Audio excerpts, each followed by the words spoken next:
ایک دفعہ کا ذکر ہے کہ ایک چھوٹے سے گاؤں میں ایک عاجز پتھر کاٹنے والا رہتا تھا۔ وہ ہر روز پہاڑوں پر جا کر پتھر کاٹتا اور بازار میں بیچتا۔ اگرچہ اس نے سخت محنت کی لیکن وہ اپنی زندگی سے کبھی مطمئن نہیں ہوا۔ اس نے مزید طاقت، دولت اور خوشی کا خواب دیکھا۔ ایک دن جب وہ تپتی دھوپ میں کام کر رہا تھا تو اس نے ایک مالدار تاجر کو وہاں سے گزرتے دیکھا جس کے ارد گرد نوکروں اور عیش و عشرت کا سامان تھا۔ وہ کتنا طاقتور ہوگا، پتھر کاٹنے والے نے سوچا، کاش میں اس کی طرح امیر ہو سکتا۔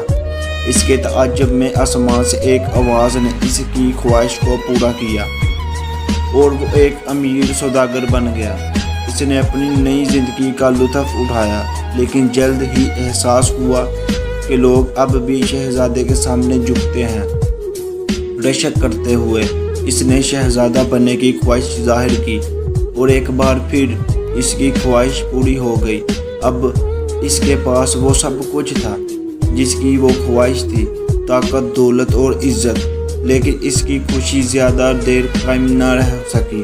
ایک دن اس نے سورج کو چمکتا ہوا دیکھا، کسی بھی شہزادے سے زیادہ طاقتور۔ چنچناچہ اس نے سورج بننے کی خواہش ظاہر کی اور آسمانوں نے بھی اس کی یہ خواہش پوری کر دی۔ سورج کے طور پر اس نے اپنی طاقتور کرنوں سے زمین کو جھلسا دیا، لیکن جلد ہی اس نے اپنے آپ کو ایک سیاہ بادل سے مسدود پایا۔ اس نے بادل بننے کی خواہش کی اور پھر اس کی خواہش پوری ہو گئی۔ بادل کے طور پر اس نے بارش برسائی اور کھیتوں میں پانی بھر دیا، لیکن پھر اس نے ہوا کے ناقابل برداشت قوت کو محسوس کیا۔ ہوا بننے کی خواہش کرتے ہوئے اسے اس کی خواہش پوری کر دی گئی اور وہ آسمان پر گرجتا رہا، اس کے راستے میں موجود ہر چیز کو گرا دیتا تھا، یہاں تک کہ اسے ایک بڑی چٹان کا سامنا کرنا پڑا جو غیر منقولہ کھڑی تھی۔